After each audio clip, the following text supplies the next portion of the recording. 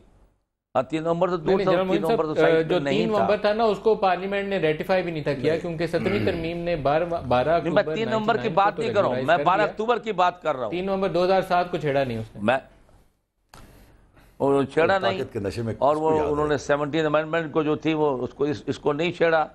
اور ان کا خیال تھا کہ یہ کوئی ایسی بات نہیں ہے کہ بعد میں جب یہ کارروائی ہو گئی تو خیر پاکستان آ بھی گئے، عدالت میں پیش بھی ہو گئے، چارج شیٹ بھی لگ گئی ہے. ٹھیک ہے، قانون اپنا راستہ اپنا وہ وقت لے اور یہ کام کرے، لیکن غیر ضروری طور پر لوگوں کو بے عزت کرنا یا ان کے لیے ہلکے الفاظ استعمال کرنا، جو ملک کے چیف رہے ہوں، صدر رہے ہوں، لیکن جنرل معین تو صاحب، مناسب میرا نہیں ایک لگتا. اور یہاں سوال یہ ہے کہ نواز شریف صاحب کے اوپر پلین ہائی جیکنگ کا مقدمہ تھا اور وہ اٹک قلعے میں انہیں بند کر دیا گیا تھا. لوگوں نے ان کا مذاق اڑایا کہ وہ کہتے ہیں کہ رات ساری مجھے سونے نہیں دیتے، مچھر کاٹتے ہیں، لیکن وہ بڑے رائل لائف کے عادی تھے. نواز شریف صاحب اٹک قلعے میں بند ہو گئے تھے، تو جنرل صاحب کے ساتھ کچھ ایسا سلوک تو نہیں ہوا؟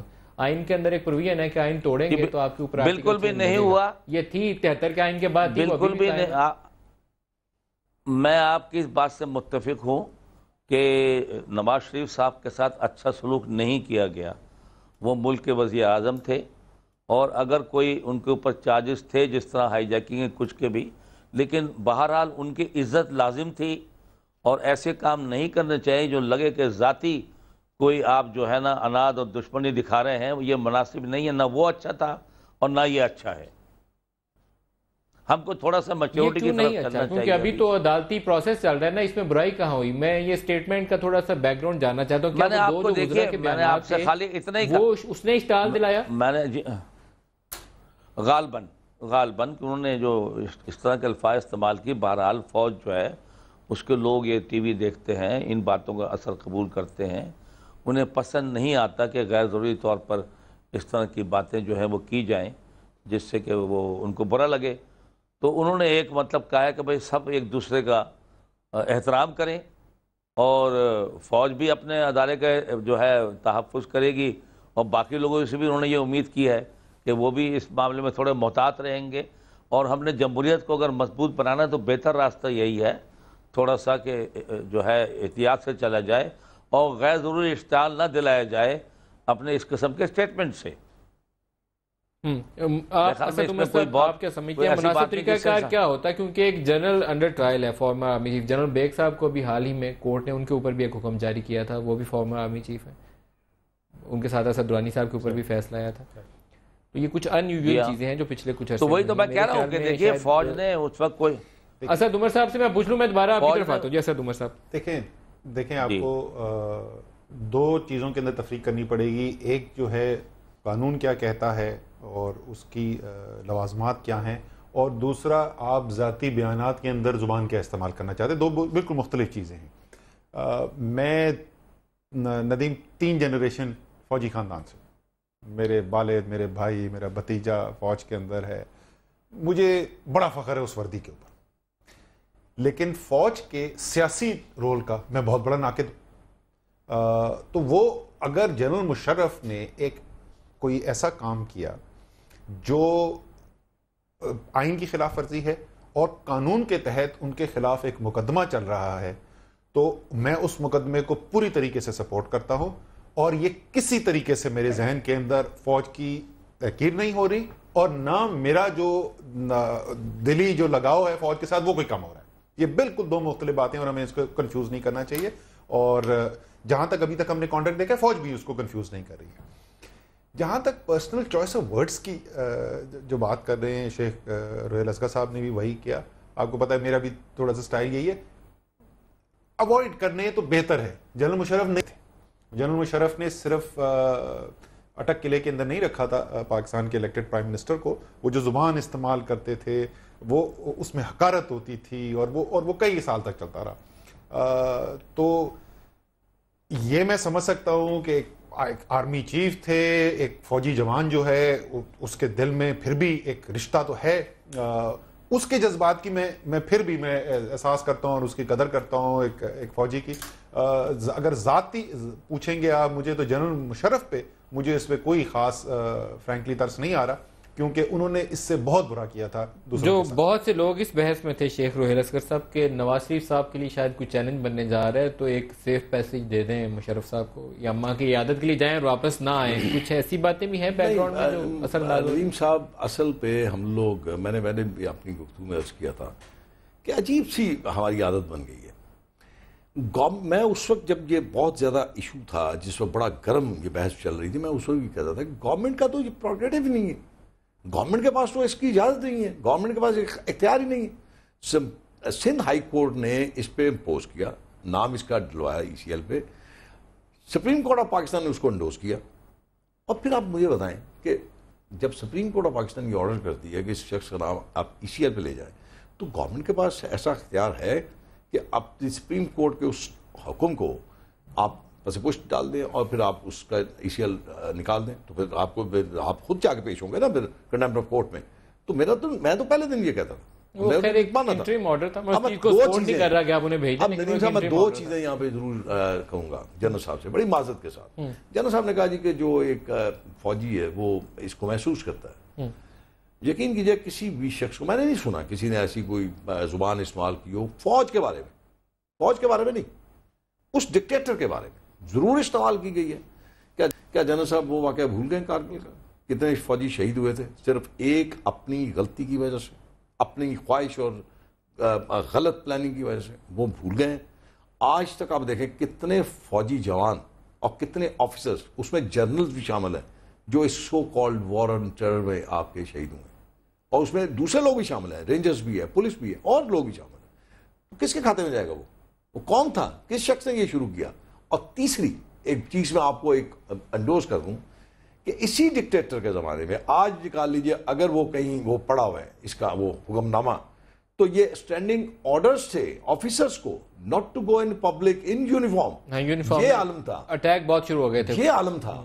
تو اب آپ دیکھیں کہ مطلب مجھے سمجھ نہیں آ رہی, میں وہی آپ کو عرض کر رہا ہوں کہ ایک آفیسر یا ایک انچارج, لیکن کچھ ایسا تو نہیں ہے شیخ روہیل اصغر صاحب کے ایک جنرل پرویز مشرف کے اوپر جو ہم تنقید کر رہے ہوتے ہیں, اس کے تنقید کے ساتھ ساتھ ہم ان قوم کے بیٹوں کی جو قربانیاں ہیں ان کو نظر انداز کر رہے ہیں, کیونکہ سیکریفائسز تو ہیں. 6000 آپ کا فوجی جوان اور افسر ہے جو شہید ہو چکا ہے. دیکھیں بات یہ ہے کہ اگر آپ غلط فیصلہ جس کا بھی تھا, لیکن وہ بیٹے تو اسی قوم کے تھے.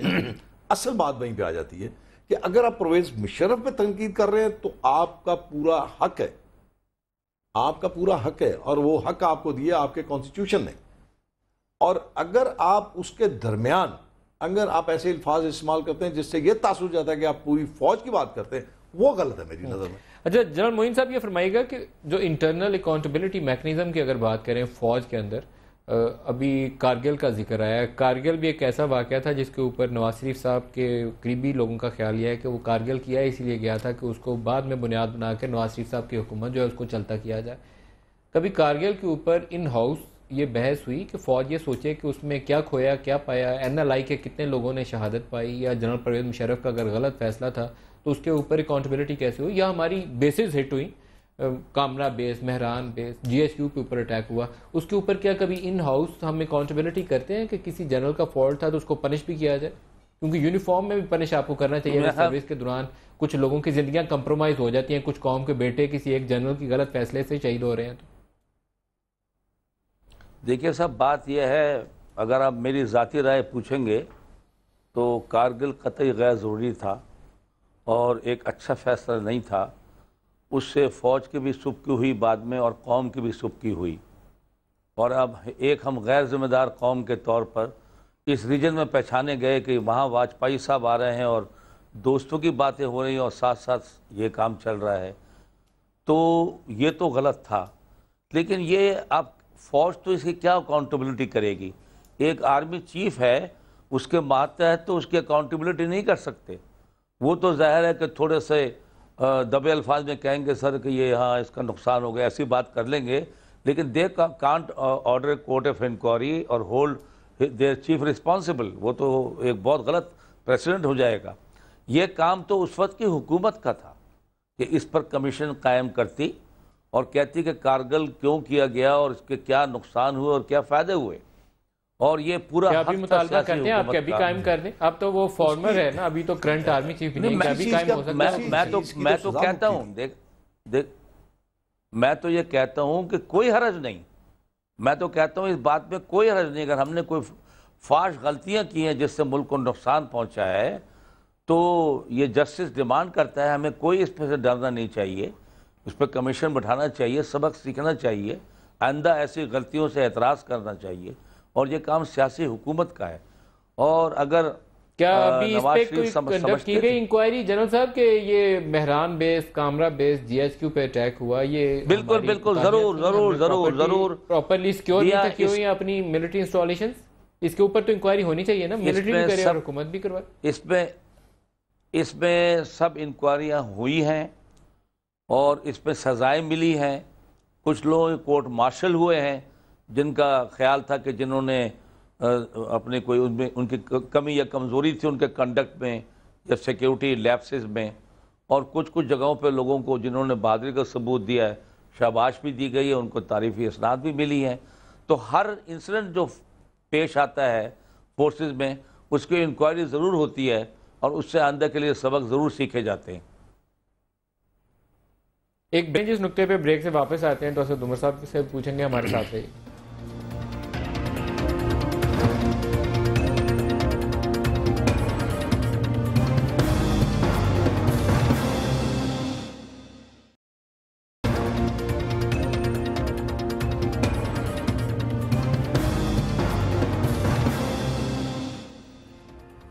پروگرام میں دوبارہ خوش آمدید کہتے ہیں۔ اسد عمر صاحب، سٹینڈنگ کمیٹیز کا جو رول ہے امریکہ میں سی آئی اے کی، انہوں نے وہ رپورٹ کہا ہے کہ پبلک کر دیں جس میں انہوں نے خالد شیخ محمد سے لے کر باقی ابو زبیدہ سمیت جتنے لوگوں کے اوپر اندر بند کر کے مار کے ان کو، یا وہ واٹر بورڈنگ جو کر رہے تھے اس کی ریسٹرکشن تھی کہ 10 یا 20 دفعہ نہیں کرنا، انہوں نے 200 دفعہ کیا ہوا ہے کہ ساری رپورٹ پبلک کرو۔ ان کا خیال یہ ہے کہ سی آئی اے ظلم کر رہی تھی، یہ ناانصافی کر رہی تھی، یہ رپورٹ پبلک ہونی چاہیے۔ اسی طریقے سے وہ وداؤٹ اتھارٹی ان کے وہ فون ریکارڈز اور کمپیوٹر سسٹم کو ہیک کر رہے تھے۔ تو ہمارے ہاں یہ نظام کیوں نہیں ہو سکتا؟ یہ میں ان سے بھی جاننا چاہوں گا، لیکن آپ سے بھی پوچھنا چاہتا ہوں۔ یہ جو ہے نا، یہ بہت آپ نے ندیم ایک اہم بات کی ہے کمیٹیز کے لحاظ سے بھی اور عمومی طور پہ پارلیمان کی جو پرفارمنس ہے نا اس کے لیے بھی، کیونکہ جتنا جمہوری سسٹم ٹرانسپیرنٹ ہوگا اتنا لوگوں میں اس کی کریڈیبلٹی بڑھے گی، اتنا لوگوں کو کانفیڈنس زیادہ ہوگا کہ یہ جو بیٹھے ہوئے لوگ یہ جو کام کر رہے ہیں یہ ہمارا جو ہے ہمارے بہترین مفاد کے اندر وہاں پہ کام ہو رہا ہے۔ جتنا آپ چیزوں کو چھپائیں گے نا اتنے شکوک و شبہات زیادہ پیدا ہوتے ہیں۔ میں چھوٹی سی آپ کو ایگزامپل، سب سے اولین چیز یہ ہے کہ آئی ایس آئی اور ایم آئی کے اندر جو لوگ کام کر رہے ہیں وہ بھی پاکستانی شہری ہیں، اسی قوم کے باشندے ہیں نا، تو ان میں سے کل اگر کسی کے ساتھ زیادتی ہو اور اسٹینڈنگ اگر اچھا کام کر رہی ہے تو ہو سکتا ہے کہ اس کے انٹرسٹ کو بھی پروٹیکٹ کر سکے، ادروائز نہیں کر سکے گی۔ آپ یہاں پہ دیکھیں کہ کتنی وہ ٹرانسپیرنسی کو، شفافیت کو دبانے کی کوشش کرتا ہے سسٹم آپ کا۔ میری ایک پروڈکشن اور انڈسٹریز کی معصوم سی کمیٹی ہے جی، ڈیفینس کمیٹی نہیں ہے۔ میں نے اسپیکر صاحب سے بولا، وہ ساری چیئرمنس کی میٹنگ تھی کمیٹیز کی، اسٹینڈنگ کمیٹی، میں نے کہا جی میں اپنے جو منٹس ہیں کمیٹی کے وہ میں ویب سائٹ پہ لگانا چاہتا ہوں، سارے پاکستانیوں کو پتا ہو اس کمیٹی نے کیا ڈسکشن کی، انہوں نے کیا فیصلے کیے وہاں پہ۔ اسپیکر صاحب نے کہا جی اس میں وہ ان سے پوچھ لیں سیکرٹری صاحب سے۔ سیکرٹری صاحب نے کہا جی بالکل آپ اپنی کمیٹی سے پاس کرا لیں کہ کمیٹی کو کوئی اعتراض نہیں ہے، صرف آپ کا اپنا ذاتی رائے نہیں ہے، اور اسپیکر صاحب کو خط لکھیں وہ اپروو کر دیں گے، وہ لگ جائے گا۔ میں نے وہ کرا دی، کمیٹی نے یونانیمسلی اپروو کر دی، وہ چلے گی اسپیکر صاحب کے بعد، فائل رک گئی۔ کیوں؟ انہوں نے کہا جی لیگل ریویو ہوگا تو قانون اختیار ہی نہیں دیتا آپ کو کہ آپ پاکستان کے عوام کو جنہوں نے آپ کو ووٹ ڈال کے بھیجا ہے، جو آپ کی تنخواہ دیتے ہیں، آپ ان کو بتا دیں کہ خدا نخواستہ آپ کر کیا رہے ہیں یہاں۔ لیکن ریویو سے تو نہیں جی روکتا، ریویو تو کر سکتے ہیں ڈیفینس کمیٹی والے۔ میں اسد کو یہ کر دوں کہ یہ جو کمیٹیز ہے واقعی یہ اس میں کوئی دو رائے نہیں ہے، اگر اپنا کام بڑی طریقے سے کریں تو اس کمیٹیز یہ چیک اینڈ بیلنس ہے نا، کہ گورنمنٹ کیا کر رہی ہے یا آپ کے ادارے کیا کر رہے ہیں، ان کو دیکھنا، ان کو معاملات اگر آپ کے سامنے آتے ہیں کوئی تو آپ ان کو دیکھتے ہیں اور چیک کرتے ہیں۔ اور اس میں آپ کے پاس ایک اور میں آپ فورس کر دوں، اس میں جو چیئرمین اسٹینڈنگ کمیٹی ہے اس کا میجسٹریریل پاس ہے، اس کے پاس ہی کین طلب کر سکتے ہیں، طلب ہی نہیں کر سکتا، سمن جاری کر سکتا ہے۔ اور اس میں چونکہ ابھی تک وہ چیزیں اتنی زیادہ میرے خیال میں، آپ کو پتہ ہے سینٹ والوں نے سیکرٹری انٹیریئر ایس او نے ایک انٹیریئر والے نے خط لکھ دیا تھا کہ آپ روز روز نہ بلائیں, تو میں نے انہیں اسٹینڈنگ کمیٹی والوں کو کہا کہ آپ سمن کریں اس ایس او کو, تو وہ یہاں پہ شرما گئے, انہوں نے کہا کہ نہیں سمن کرنا زیادتی ہو جائے گی, چودھری نثار خفا ہو جائیں گے. اس قانون کے تحت اپنے اسپیکر صاحب کو یہ خط لکھ دیا کہ میں اپنی یہ ویب سائٹ پہ دینا چاہتا ہوں. میرے خیال میں جو کمیٹی کی میٹنگز ہوتی ہیں, انٹرنل کو کمیٹی کی میٹنگ آپ کی ان کیمرہ نہ ہو, اس کے علاوہ تو آپ کے سارے وہ ریکارڈ ہوتا ہے, ریکارڈڈ ہوتی ہے, وہ ساری آپ میڈیا پہ جاتی ہے, ریکارڈنگ ہوتی ہے اس کی, وہ مطلب اس میں آپ کچھ چھپا نہیں سکتے. لیکن میں سوال کو آگے بڑھاتے ہیں کمیٹیز کے بزنس کی طرف سے آنے سے پہلے. آپ کی اگر ڈیفنس کمیٹی ہے وہ یہ پوچھے کہ آپ نے خضدار میں فوج نے آپریشن کیا ہے, وہاں شکایت آئی ہے, تو آپ بلائیے اس جو بھی کور کمانڈر تھا, متعلقہ فورس کا آفیسر تھا, اور وہ چیزیں آپ جو منتخب نمائندے ہیں آپ ہاؤس کے اندر ٹیبل کریں گے, تو وہ کریڈیبلٹی جو اسد عمر کہہ رہے ہیں وہ اس چیز کے اندر ایڈ ہو جائے گی جو مسنگ ہے ابھی تک. اگر آپ کے پاس کوئی شکایت آتی ہے, بس میں اس کو ڈسکلوز نہیں کرنا چاہتا, مطلب ایک میرے پاس ایک انسیڈنٹ ہوا اور میرے پاس آیا, میں نے اس کی انکوائری ہولڈ کروا دی, بلکہ میں نے نوٹ لکھ کے بھیجا ادارے کو کہ آپ مجھے اس پہ جو فیکٹس ہیں وہ مجھے بتائیں, اور انہوں نے انکوائری کر کے انہوں نے کہا جی ٹھیک ہے ہم انکوائری کر کے آپ کو پیش کر دیں گے. مطلب اس میں آپ کوئی غلط کام نہیں کر رہے. اگر جیسے آپ فرما رہے ہیں کوئی ایسا انسیڈنٹ ہوتا ہے اور جس میں کوئی نقصان ہوتا ہے اور وہاں سے کوئی آپ کو یہ چیز آپ کے نالج میں لے کے آتا ہے ان رائٹنگ, تو آپ ڈیفینیٹلی اس پہ پروون کر سکتے ہیں. اور کیا جنرل ثناء اللہ نیازی کی جب اسیسینیشن ہوئی آپ کی کمیٹی نے اس کے اوپر جاننے کی تفصیلات کوشش کی, یا ایف سی کے 23 جوانوں کے گلے کاٹے گئے تو آپ نے اس کے اوپر سیشن کیا, ڈیٹیلڈ میٹنگ کی اس کے اوپر؟ میں آپ کو مطلب یہ پھر وہی بات آ جائے گی کہ مجھے تفصیل نہ بتائیے, لیکن یہ بتا دیجیے کہ کمیٹی نے اس کے اوپر سیر حاصل بحث کی, اجلاس کیا؟ وہی گزارش کر رہا ہوں کہ ان کیمرہ بریفنگ ہوئی تھی اور اس پہ انہوں نے خاصی مطلب انٹرنل سیکیورٹی ایکسٹرنل سیکیورٹی جتنی تھی اس پہ انہوں نے خاصا ہمیں بریف کیا تھا. کیونکہ مجھے لگتا ہے کہ کمیٹیز افیکٹولی یہاں رول ادا نہیں کر رہی. وہ ایف سی کے جوان کو بھی تو آپ کی پروٹیکشن چاہیے نا, اس کو بھی چاہیے کہ آپ لوگ یہاں بیٹھ کے ڈسکس کریں. میں آپ کو اپنے منٹس کی کاپیاں بھجوا سکتا ہوں جس میں کمیٹی نے, میں نے نہیں کمیٹی نے اپنی فورسز کو سجیسٹ کیا کہ آپ ہمیں بتائیں جہاں آپ کو ہماری ضرورت ہے, یہاں آپ کو کسی چیز کی مطلب آپ سمجھتے ہیں کمی ہے. تو میں نے ابھی ریسنٹلی ایئر فورس کے معاملات تھے, اس میں تھوڑا سا بجٹنگ کے معاملات تھے, ہم نے گورنمنٹ کو ریکمینڈ کیا آپ ان کا بجٹ بڑھائیں. ان کا جنرل معین صاحب, جو ٹی ٹی پی کے لوگ ریلیز کیے گئے یا جو چودھری نثار کا انٹریکشن ہے, یقیناً فوج اس کے ساتھ ان کا بھی معاملات چل رہا ہوگا. یہ نہیں ہو سکتا کہ آئسولیشن میں چودھری نثار خود سے سارے فیصلے کر رہے ہوں, لیکن بعض لوگوں کا تاثر یہ ہے کہ لوگوں کی ریلیز کے حوالے سے جو حکومت ایگری کرے گی شاید فوج اس پہ خوش نہ ہو, کیونکہ ابھی کھجوری چیک پوسٹ پہ اگر اٹیک ہوا ہے جنرل ثناء اللہ نیازی کے جن لوگوں نے مارا تھا اس کے اوپر آپ پیس ڈیل کرنے جائیں تو ہو سکتا ہے کہ فوج کے لیے ایک امبیرسنگ سچویشن ڈیولپ ہو جائے. کیا آپ اس کے اوپر روشنی ڈال سکتے ہیں کہ کتنا قریبی انٹریکشن موجود ہے اور کتنا پارلیمنٹ فوج کو سپورٹ دے سکتی ہے ان ایشوز کے اوپر؟ دیکھیے یہ مسئلہ تو موجود ہے. سوات کا جو آپریشن ہوا تھا اس میں سینکڑوں لوگ ایسے تھے جنہوں نے فوج کے ساتھ محاذرائی کی تھی, یا فوج کے آنے سے پہلے انہوں نے عوام پہ مظالم توڑے تھے, لوگوں کو قتل کیا تھا, اور اپنی عدالتیں لگا کر اپنی جن کا نام شرعی عدالتیں رکھا تھا انہوں نے سزائیں دی تھیں جو غلط کام کیے تھے. وہ لوگ جب پکڑے گئے بعد میں آپریشن کے بعد, اور تو وہ ان کو سول حکومت جو ہے وہ لینے کو تیار نہیں تھی. وہ جیلوں میں انہوں نے کہا جی کس کے تحت رکھیں اور کون سے اس کے تحت رکھیں. ان کو پھر مالاکنڈ فورٹ میں رکھا گیا, اور فوج یہ لگاتار کہتی رہی کہ جی ان آدمیوں کو آپ سنبھالیں, ہمارے پاس جو انفارمیشن ان کے چارجز کے بارے میں آپ کو دے دیتے ہیں, پھر جو آپ مناسب سمجھیں وہ قانون کے مطابق کارروائی کریں. اب جب اس قسم کے آپریشن ہوتے ہیں جس طرح سوات میں ہوا یا اور کہیں پر, اس میں بے گناہ بھی آ جاتے ہیں, پکڑے جاتے ہیں, یا ان کے اوپر کوئی بہت سیریس چارجز نہیں ہوتے. اگر ایسے لوگ جو ہے رہا کیے جا رہے ہیں کہ جس سے اعتماد سازی میں مدد ملے اور جس سے ڈائلاگ آگے چلے اور اس پر فوج کو بھی کوئی اعتراض نہیں ہوگا, تو اس میں تو کوئی مذائقہ نہیں ہے. لیکن جو بہت نون لوگ ہیں جو جس طریقے سے جس طرح اپنے ثناء اللہ نیازی صاحب کا نام لیا, یا آپ نے جو گلے کاٹے جنہوں نے ان کا نام لیا, یا جو ان کے سروں سے فٹ بال کھیل رہے ہیں, ظاہر ہے کوئی بھی پسند نہیں کرے گا, نہ قوم پسند کرے گی, نہ قانون پسند کرے گا, نہ فوج پسند کرے گی ان کو چھوڑا جائے. تو وہ تو ہارڈ کور لوگ ہیں. یہاں پر جنرل معین صاحب آپ ایک بہت بڑے ایسے تضاد کی طرف اشارہ کر رہے ہیں جس کے اوپر میں چاہتا تھا کہ آپ بات کریں, آپ نے خود ہی اس طرف مجھے لے آئے ہیں. وہ لوگ اس وقت ٹی ٹی پی کے ٹاپ 2 لیڈرز ہیں جنہوں نے جنرل ثناء اللہ نیازی کی اسیسینیشن کی, اور ان کے نیکسٹ ان لائن آتے ہیں وہ ہیں جنہوں نے 23 ایف سی کے جوانوں کے گلے کاٹے. تو جب آپ پیس ڈیل کرنے جائیں گے تو ان کے 2 لیڈرز کے جو موسٹ تگڑے لیڈر ہیں, جو احرار الہند کی پیچھے بیکنگ بھی کہتے ہیں کہ وہ دوسرے نمبر والے صاحب ہی کر رہے ہیں, تو پھر آپ کی ڈیل کیسے ہوگی؟ پھر تو اس کا مطلب یہ ہوا کہ آپ ایک رائٹ پہ ایک لیفٹ پہ یوں کھڑے ہیں آپ دونوں. دیکھیے اس وقت بھی جو تحریک طالبان میں آپس میں اسی بات پر اختلاف ہے, اور یہ جو آپس میں کبھی کبھی ان کی انفائٹنگ بھی ہو جاتی ہے, اور کبھی وہ سیز فائر کے بعد بھی ایکشن کر دیتے ہیں. وہ کہتے ہیں جی ہمارے یہ اسپلنٹر گروپس ہیں یا ہم سے یہ متفقین میں شامل نہیں ہیں. یہ تو پیچیدگی ہے اس کے اندر, لیکن جو آج کل ڈائلاگ جن لوگوں کے ساتھ ہو رہا ہے, فضل اللہ صاحب تو افغانستان میں بیٹھے ہوئے ہیں, خراسانی صاحب بھی میرے خیال میں نکل کے افغانستان چلے گئے ہیں. تو ظاہر ہے کہ ان کو اگر کوئی معاف کرے گا, لارجر انٹرسٹ آف نیشن میں کوئی عام معافی ملے گی, تو اس میں فوج کی آشیرواد اور فوج کا ظاہر ہے کہ ان کو آن بورڈ لینا اس سلسلے میں ضروری ہوگا, وہ کرنا ضروری ہوگا.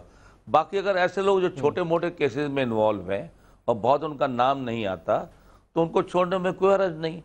این آر او کے تحت بھی تو کئی ہزار لوگ چھوڑے گئے تھے, اس میں قاتل بھی تھے, اس میں ابڈکشن والی بھی تھے, اس میں چور بھی تھے, اس میں کرپشن والی بھی تھے, اس میں کئی 7-8 ہزار آدمی میرے خیال سے ان کو ایک قسم کی این آر او کے تحت بلینکٹ معافی ملی تھی. تو اس میں جو لوگ چھوڑے جانا ہو سکتا ہے. لیکن اسد عمر صاحب آپ سے بھی جاننا چاہتا ہوں, مطلب کچھ کیسز ایسے ہیں جن کو ہضم کرنا بڑا ہی مشکل ہوگا. اس میں یہ جنرل ثناء اللہ نیازی والا, ایف سی والا, آپ کے جی ایچ کیو کے اٹیک والا, آپ کی F-16 کی جو ٹیکنیشینز کی بس اٹیک ہو گئی تھی وہ والا, یہ بڑے آپ کے وہ واقعات تھے. آپ کے وہ سرویلنس والے پلینز ہیں ان کے اوپر جن لوگوں نے اٹیک کیا تھا. سب کو ندیم میں اس سے تھوڑا سا آپ سے میرا مختلف ہے. میرے خیال میں جس نے بازار میں جا کے بے گناہ عورتوں اور بچوں کو مار دیا وہ اس سے بھی زیادہ گناہ جرم تھا. وہ تو ہے ہی نا, جو بھی کس نے ایک بھی بے گناہ کو قتل کیا تو وہ ایک گھناؤنا ترین جرم ہے انسانیت کے خلاف. تو جب آپ یہ نیگوسیشن کریں گے تو آپ نے یہ ایک فیصلہ کر لیا ہے کہ مجھے کچھ ایسے کیسز کے اندر, ہو سکتا ہے کئی ایسے کیسز کے اندر مجھے معافی دینی پڑے. جہاں تک آپ اس کی بات کرے تھے نا کہ وہ نمبر 2 یہ کر رہے ہیں, نمبر 1 یہ کر رہے ہیں, دوسرے یہ کر رہے ہیں, دیکھیں یہ تو ڈائلاگ پروسیس سٹارٹ ہونے سے ایک چیز تو کلیئرلی سامنے آئی ہے کہ اتنے یونائٹڈ نہیں ہے وہ جتنا لوگوں کو پہلے لگ رہا تھا. وہاں پہ کلیئرلی ڈیوائیڈڈ اوپینین ہے. اس لیے لگتا یہ ہے اس وقت کہ آخر میں اگر کامیاب ہوں گے مذاکرات تو وہ کچھ گروہ کے ساتھ ہوں گے کامیاب اور کچھ کے ساتھ نہیں ہوں گے. محرکات مختلف نظر آ رہی ہیں, باہر والوں کے ساتھ تانے بانے مختلف نظر آ رہے ہیں. تو شاید کئی ایسے لوگ ہوں جو آپ نے واقعات بتائے اس میں ملوث ہوں, وہ آخر میں اس مذاکرات کے ذریعے اس حل کا نتیجہ ہی نہ ہو. آپ بتائیے گا شیخ روحین اصغر صاحب, آپ کی کمیٹی کیا چاہتی ہے؟ کمیٹی کا اس میں کوئی تذکرہ نہیں ہے. میں ندیم صاحب ایک صرف اس میں تھوڑا سا, جیسے آپ کہہ رہے تھے یہ وہ 2 کیس یا 3 کیس یا 4 کیس آپ نے کہا, اور اسد نے بالکل درست کہی کہ کوئی بھی انسیڈنٹ, کوئی بھی واقعہ جو ہوا ہے وہ آپ ہضم نہیں کر سکتے, آپ کے گلے سے نیچے نہیں اترے گا, لیکن تھوڑا سا سمجھنا پڑے گا. یہاں پہ جو سب سے زیادہ زیادتی ہوئی میری نظر میں وہ فوج کے ساتھ. 12 سال سے آپ نے اپنی فوج کو ڈپلوائے کیا وہاں پہ, اور آپ نے 12 سال سے اس فوج کو بیک اپ نہیں دیا. میری نظر میں میرے خیالات ہیں, میں بھی کوئی اس سے اختلاف بھی کر سکتا ہے, یہ زیادتی تھی کہ آپ نے ایک جنگ لڑی, نہ آپ نے جیتی نہ آپ نے ہاری, اور آپ نے اپنی فوج کو وہاں ڈپلوائے کر کے رکھ دیا. اور فوج کو کیا ریزنز کیا تھیں, کیوں نہیں آپ نے کیا؟ میں آپ کو بتاتا ہوں کہ میرے نظر میں نہ تو آپ میں اسکل کی کمی ہے, نہ آپ میں کوئی ہمت کی کمی ہے, اور نہ ہی آپ میں یہ کمی ہے کہ آپ کو یہ پتا ہو یا علم ہو آپ اٹیک نہیں کر سکتے. آپ کر سکتے. فرسٹ ٹائم اس انسیڈنٹ کے بعد, جو ایف سی کے نوجوانوں کے انسیڈنٹ کے بعد, ایئر فورس نے پہلی دفعہ, میری نظر میں شاید اسد کو زیادہ پتا ہو, آپ کو زیادہ پتا ہو, پہلی دفعہ انٹیلیجنس بیس 3 اٹیکس کیے ہیں, اور انہوں نے خاصا نقصان پہنچایا, اور اس میں کوئی سویلین کیجولٹی نہیں ہے. سب کے سب وہ لوگ تھے جو اس قسم کی ایکٹیویٹیز. آپ کی کمیٹی نے اس آپریشن کو ڈسکس کیا جو کجوری چیک پوسٹ کے بعد یا حالیہ 2 واقعات کے بعد ہوئے تھے, بلکہ اینالائز کیا؟ بلکہ میں تو خیر اب اس لسٹ میں ہوں, آپ لوگ تو نہیں, میں اس لسٹ میں ہوں جو اچھے لوگ نہیں سمجھے جاتے جن کو. تو اس میں میں نے تو یہاں تک کہا, آپ کے تو دوستوں میں نہیں شمار ہوتے وہ. ہمیں تو یہی تاثر تھا، ہمیں آج آپ نے بتایا کہ آپ اس میں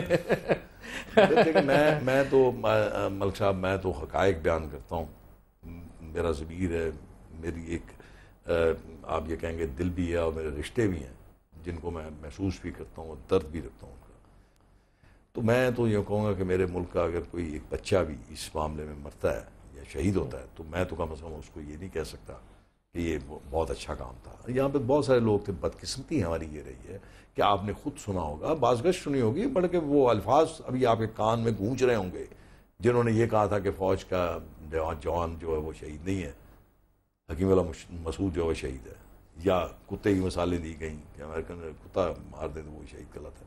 تو یہ چیزیں آپ کے سامنے ہیں، یہ ہماری ایک ذہنیت کا غمازی کرتی ہے. اور آج اگر آپ نقصان اٹھا رہے ہیں تو مقصد صرف وجہ ہی صرف اس کی یہ ہے کہ آپ کی رائے دو حصوں میں بٹی ہے. جنرل معین صاحب، جو ہم نے اپنے افغان بارڈر کے ساتھ فوج بھیجی تھی بڑا طویل عرصہ ہے، اور پاکستانی فوج کے جوان بڑی تعداد میں اسی قوم کے بیٹے ہیں نا. میں تو بار بار ساتھ یاد دلاتا ہوں کہ جب ہم فوج کا تذکرہ کریں تو یہ مت بھول جائیں کہ وہ ہمارے میں سے کسی کا بھائی، کسی کا بیٹا ہے، کسی کی اولاد ہے، کہیں باہر سے نہیں آیا ہوا. ہم نے انالائز کیا کہ ہم نے وہاں پر اتنے سالوں میں ان گروپس کے ساتھ جس طریقے سے پیش آنا چاہیے تھا، کیا اسی طریقے سے پیش آئے؟ اس کو کرش کرنے کے لیے، ایلیمینیشن کرنے کے لیے اس ملیٹنسی کو، کیا وہ جو طاقت استعمال کرنی تھی وہ 10-12 سالوں سے ہم نے استعمال کی تھی یا نہیں کی تھی؟ یا اب ہمیں احساس ہو رہا ہے کہ وہ گروپ بڑے تگڑے ہو گئے، سرحد پار سے مدد مل رہی ہے، یا کچھ اور ہو گیا؟ دیکھیے، سوات کو کلین کیا گیا، ساؤتھ وزیرستان کو کلین کیا گیا، اور کافی علاقوں میں کافی امن قائم کیا گیا. یہ لوگ افغانستان چلے گئے. نارتھ وزیرستان میں کافی لوگ اکٹھے ہو گئے، جس میں باہر کے لوگ ازبک، چیچنز اور تاجک وغیرہ بھی شامل ہیں، عرب بھی شامل ہیں. وہاں پر آپریشن نہیں ہوا، اور وہاں پر لیکن اس کی تیاری جاری تھی کہ ڈائلاگ شروع ہو گیا ہے. تو فوج نے اپروپریٹ ایکشن لیا ہے. اس میں ایئر فورس پہلے بھی استعمال ہوئی ہے، اور انٹیلیجنس بیس بھی پہلے بھی استعمال ہوئی ہے. جبکہ جو علاقے کلیئر کرائے گئے اس میں بھی ایئر فورس استعمال ہوئی تھی.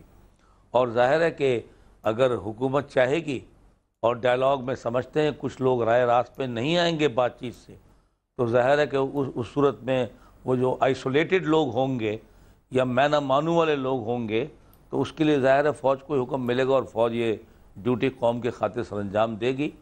اور اس میں ظاہر ہے کہ فوج کے اپنے آدمی بھی ظاہر ہے کہ ان کا نقصان ہوتا ہے، وہ شہید ہوتے ہیں. بس یہ تو ظاہر ہے کہ کل کور کمانڈرز میٹنگ بھی ہو رہی ہے، اور کچھ لوگوں کا تاثر یہ ہے کہ ہو سکتا ہے یہ حکومتی جو بیانات تھے یہ بھی، اور جو ٹی ٹی پی کے ساتھ مذاکرات ہیں یہ بھی، یہ ایجنڈا آئٹم ہو. تو آپ کیا کچھ کہنا چاہیں گے اس کے اوپر، کہ فوج کو اور حکومت کو اس کے اوپر کیا رویہ اختیار کرنا چاہیے، بیان بازی کے اوپر بھی اور ٹی ٹی پی کی ٹاکس کے اوپر بھی؟ میرے خیال میں یہ بیان بازی جو ہوئی تھی نواز شریف صاحب نے روک دیا تھا، اور فوج نے بھی اپنا پوائنٹ آف ویو بیان کر دیا کہ غیر ضروری طور پر اگر ایک آدمی انوالو ہے فوج کا، تو باقی فوج کو یہ فیلنگ نہ ملے کہ وہ جو ہے وہ بھی انڈر پریشر ان کو لایا جا رہا ہے یا ان کے آرگنائزیشن کو لایا جا رہا ہے. آئی تھنک اس پر تو بات چیت ہو کر ابھی یہ مسئلہ میرے خیال میں تو سب کوشن ہو گئے ہیں، اور سب نے اس سے سبق سیکھ لیا ہوگا. رہا کور کمانڈر کا، جس طرح کیبنٹ میٹنگز ہوتی ہیں، جس طرح کمیٹی کی میٹنگ ہوتی ہے پارلیمنٹری، اس طرح کور کمانڈر بھی اکٹھے ہوتے ہیں، اور فوج کے جتنے مسئلے ہوتے ہیں اپنے پروفیشنل، وہ بھی وہاں ڈسکس ہوتے ہیں. لیکن ساتھ ساتھ کوئی ایسی چیز جو فوج کو پریشان کر رہی ہو، اور ظاہر ہے جو ڈائلاگ چل رہا ہے طالبان کے ساتھ، اس میں فوج کا بہت گہرا تعلق ہے، اور اس کے اوپر بہت اثر انداز ہوگا جو بھی فیصلے ہوں گے. تو اس سے لوگ باخبر رہنا چاہیں گے، اور ان کو چیف صاحب کے جو مذاکرات ہوتے ہیں اور ان کو بریفنگ ملتی ہے یا پروگریس پتہ چلتی ہے کیبنٹ سے یا نواز شریف صاحب سے، ظاہر ہے وہ بھی وہاں پہ ڈسکس ہوگا. اور اگر ان کے پاس کوئی کور کمانڈرز کے پاس اچھی تجاویز ہیں جو وہ حکومت تک پہنچانا چاہیں گے، تو وہ بھی چیف کے نالج میں لائیں گے، اور چیف اس کو آگے گوش گزار کریں گے پرائم منسٹر صاحب کے. لیکن میرے اپنے لحاظ سے فوج اور حکومت ایک پیج پر ہیں، ایک کامن مشن کے لیے کام کر رہے ہیں. جمہوریت کی مضبوطی کے لیے ضروری ہے کہ میچورٹی کا ثبوت دیا جائے، زبان سلیقے سے استعمال کی جائے، غیر ضروری اشتعال نہ دلایا جائے، اس پر وقت ضائع نہ کیا جائے. درست ہے. اسد عمر صاحب، جو حکومتی لوگوں کا ٹرانسپیرنٹ رہنا ہے وہ بھی شاید اس پروسیس میں کریڈیبلٹی میں اضافہ کرے گا. جب جنرل کے اوپر سوال اٹھایا جاتا ہے یا NLC کرپشن میں 3 جنرل تھے جو کیانی صاحب نے واپس ڈیوٹی پہ، یہ چیزیں انہونی ہیں پاکستان میں کیونکہ ہوا نہیں 60-70 سال. تو آپ لوگوں سے بھی ہم توقع رکھیں گے کہ آپ لوگوں کی بھی اکاؤنٹیبلٹی ہو. آج آپ نے ٹیکس آڈٹ کی بات کی ہے ہاؤس کے اندر، پہلی دفعہ ڈار صاحب نے ایک وہ ہمت دکھا کے ٹیکس ڈائریکٹری چھاپی ہے پارلیمنٹیرینز کی. آپ توقع رکھتے ہیں کہ نون لیگ پورے ہاؤس کا، پوری پارلیمنٹ کا ٹیکس آڈٹ جو ہے مینڈیٹری کرے؟ میں آج تو جی موشن جو ہے وہ یونانیمسلی پاس ہوئی ہے، تو نون لیگ نے بھی اس کو سپورٹ کیا ہے، اور وجہ اس کی یہی تھی ندیم کہ جب تک آپ وہ پارلیمان جو سارے پاکستانیوں کے اوپر ٹیکس لگاتی ہے، لوگوں میں یہ اعتماد نہ پیدا کریں کہ یہ لوگ جو بیٹھے ہوئے ہیں جو ہم پہ ٹیکس لگا رہے ہیں یہ خود اپنے حق کا ٹیکس جائز طریقے سے ادا کر رہے ہیں، تو وہ عوام میں ایک ریزسٹنس، ایک مزاحمت رہے گی اور سوالیہ نشان رہیں گے. جتنی بھی ہم شفافیت پیدا کریں گے، جتنی بھی ہم اکاؤنٹیبلٹی کے لیے اپنے آپ کو پیش کریں گے، اس سے ہم کمزور نہیں ہوں گے، اس سے ہم طاقتور ہوں گے، جمہوریت مضبوط ہوگی. پچھلی پارلیمنٹ میں کوئی 66% لوگ ایسے تھے جن کے پاس ٹیکس نمبر ہی نہیں تھا. تو ان کا لیونگ سٹائل اگر دیکھیں تو پاکستان کے جو 99% لوگ ہیں اس سے وہ بہتر طریقے سے رہ رہے تھے، لیکن وہ ٹیکس نہیں تھے دے رہے. تو وہاں لیکن آپ نے 10 رکنی کمیٹی کی تجویز ہے، مجھے جس پہ اعتراض ہے، میں نے اس لیے یہ سوال یہاں اٹھایا. وہاں تو آپ کو چاہیے تھا پرائیویٹ کمپنیز کو آؤٹ سورس کرتے، وہ انڈیپینڈنٹ آڈٹ کر کے تو مجھے رپورٹ دیتے ہیں عمر صاحب کا کتنا ٹیکس بنتا ہے. یہ کمیٹی جو ہے اس نے خود تھوڑی آڈٹ کرنا ہے، اس کمیٹی کے پاس تو ایکسپرٹیز ہی نہیں ہوگا. کور اپ ہی نہ ہو جائے. یہ تو اب آپ لوگوں پہ دار و مدار ہوگا. ظاہر ہے ہماری بھی ذمہ داری ہے، جو اندر بیٹھے ہوئے ہوں گے، شیخ رویل اصغر ہے، میں ہوں، اور جو لوگ ہیں جو بھی اس میں کمیٹی میں شامل ہوگا، ان کی تو ظاہر ہے ذمہ داری ہے، آپ کی بھی ذمہ داری رہے گی. میرے خیال میں کوئی وجہ نہیں ہے کہ ہم اس کو شروع سے ہی یہ اپنے ذہن میں بٹھا لیں کہ وہاں پہ کور اپ ہونے کے لیے جا رہا ہے. اگر خدا نہ خواستہ آپ کو ایسا کوئی نظر آئے کہ وہاں پہ کور اپ ہو رہا ہے تو مجھے بھی آواز اٹھانی چاہیے، آپ کو بھی اٹھانی چاہیے. شیخ رویل اصغر صاحب. ندیم صاحب میرے خیال سے جی سر بتائیے جنرل مجھ سے کہہ رہے ہیں آپ. جی میں تو یہ عرض کر رہا ہوں کہ نہ صرف پارلیمنٹیرینز کا جس طرح آپ نے کہا کہ وہ ایک اچھی مثال پیش کریں، قوم کے سامنے ذمہ داری کے ساتھ ٹیکس ادا کریں، اس سے اہم چیز میں یہ سمجھتا ہوں کہ جو ٹیکس ملک میں جمع ہوتا ہے اس کا استعمال صحیح ہونا چاہیے. یہ ٹیکس اللہ تللو میں اڑایا جاتا ہے، یہ پولیٹکس میں استعمال ہوتا ہے، یہ ڈیولپمنٹ کے نام پر لوگوں کو بانٹا جاتا ہے، تمام پیسہ لوگوں کی جیبوں میں چلا جاتا ہے. زمین پہ نہ پانی کی اسکیم بن پاتی ہے، نہ اسکول بن پاتا ہے، نہ صحت کا اسپتال ٹھیک ہو پاتا ہے. یہ ہم سب تماشا دیکھ رہے ہیں پچھلے 5 سالوں میں، جس طرح قومی خزانے کا ضیاع کیا گیا. تو ٹیکس کلیکٹ کر کے اگر اس کا استعمال ہم صحیح نہ کر سکیں، وہ بھی اتنے ہی سیریس بات ہے جتنا کہ پارلیمنٹریز کا ٹیکس نہ دینا. درست ہے جنرل صاحب ٹھیک فرما رہے ہیں، لیکن اب آہستہ آہستہ اس قسم کی ساری چیزوں کو مطلب ایکسپوز کرنا کوئی بڑا مشکل کام نہیں ہے. لیکن ابھی تھر میں کیا ہو گیا، 196 بچے ہیں جو مارے گئے ہیں. ہم حکومت کرتے تھے میں کراچی میں بیٹھے رہے لوگ، ان کو پتہ نہیں چلا تھر میں کیا ہو گیا. چلے میں اس چولستان میں پنجاب بول رہا کہ جو لوگ ہیں ان میں بھائی ہمارے شہباز شریف صاحب کے دوست ہمارے 9 بچے کے اوپر پرچہ کیا ہوا ہے چولستان میں، وہی صورتحال ہے جو تھر میں تھی. شہباز شریف کا ہر پرچے کا تو نہیں ہو سکتا، لیکن جب آپ کے میڈیا کے تھرو پتہ چلا تو اس CSI کو انہوں نے سسپینڈ کر دیا، مطلب آرڈر کیا کہ اس کو سسپینڈ کرو. یہ تو مطلب یہ چینج کرنا پڑے گا، یہ سارا سسٹم ہی آپ کو چینج کرنا پڑے گا. وہ ٹائم لگے گا جب تک ایک ہماری کم از کم انسٹیٹیوشن میں جب تک میچورٹی نہیں آتی. اب دیکھیں جیسے اسد کہہ رہے تھے، پچھلے کئی سالوں سے دیکھ رہا ہوں، 2-3 سالوں سے دیکھ رہا ہوں کہ یہ بات بار بار کی جاتی تھی کہ جی جو پارلیمنٹیرینز ہیں وہ ٹیکس نہیں دیتے. اور میں بار بار یہ کہتا تھا کہ ہر پارلیمنٹیرین ٹیکس دیتا ہے، اور الٹیمیٹلی وہ میری بات جو تھی وہ ثابت ہوئی کہ ہر پارلیمنٹیرین، چاہے وہ سینٹ کا ہو، چاہے وہ قومی اسمبلی کا ہو، چاہے صوبائی اسمبلی کا ہو، وہ ٹیکس ایٹ سورس دیتا ہے.